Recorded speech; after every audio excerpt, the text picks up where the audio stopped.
told your friend you're not okay?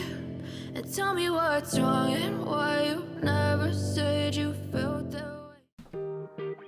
Hello everyone, today we're diving into Still Wakes the Deep, a story-driven horror game set on an oil rig in the middle of the North Sea. As a largely Scottish-based game, it immediately had my attention. It's always great to see a game set in Scotland, and being Scottish myself, this one hit all my nostalgia buttons right from the start. The game kicks off with our main protagonist, Kaz McLeary, who's working on the rig over Christmas. We find him reading a heartfelt letter from his wife Suze, who tells him how much she and the kids miss him, especially during the holiday season. Through her letter, we learn she's hurt and confused, wondering why he'd leave his family behind to come out here. Soon enough, it becomes clear that Kaz didn't just leave to earn money on the rig, he's actually on the run. Following a violent altercation, Kaz fled to the rig to avoid the police, and this adds to an immediate layer of tension, even before the horror truly kicks in. As we start to explore the rig, things quickly escalate. Kaz gets an angry call over the tannoy from the rig manager, Rennick, who's furious and orders him to the office. He confronts Kaz, calling him a liability, and reveals that he's aware of Kaz's trouble with the police. Rennick isn't pleased about the risk that brings to the rig and promptly fires him, demanding that Kaz leave immediately. It's a dramatic start, and as Kaz heads towards the chopper to leave, everything takes a sudden turn. Without warning, the rig lurches violently, and in the chaos, one of the crew members is thrown overboard. Kaz tries to help, but is thrown into the icy North Sea himself. The game captures the intensity and isolation of the setting perfectly. You feel the raw power of the sea and the sheer helplessness of being caught in it. Fortunately, Kaz is saved by crewmates and pulled back onto the rig. But when he wakes, it's clear that things have taken an even darker turn.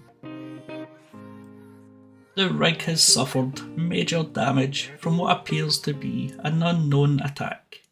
Rennick tries to reassure everyone, passing it off as a temporary drill issue. But it doesn't take long before strange occurrences begin piling up. We meet Finlay, another crew member who tells us that something is seriously wrong with Gibble, one of the rig workers. He's been infected after coming into contact with some oil and has become violent, attacking her. As we attempt to navigate past him, we notice bizarre, unexplainable growths spreading through the rig, adding to the dread. Then we encounter Gibble himself, and the horror element really ramps up. He's no longer the man Kaz knew. He's something else entirely, consumed by whatever's taking hold of him. His frantic wails and distorted voice give the sense that he's battling something far beyond his control, something truly nightmarish.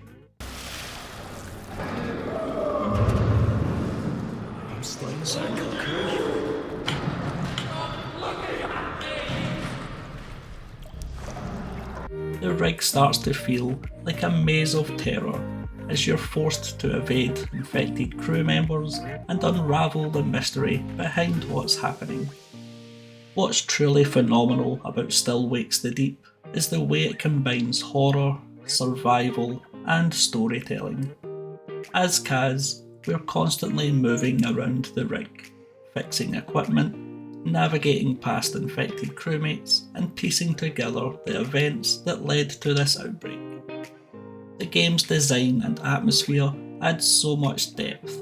The confined metal corridors, creaking sounds, and relentless, stormy sea all contribute to the feeling of isolation and dread.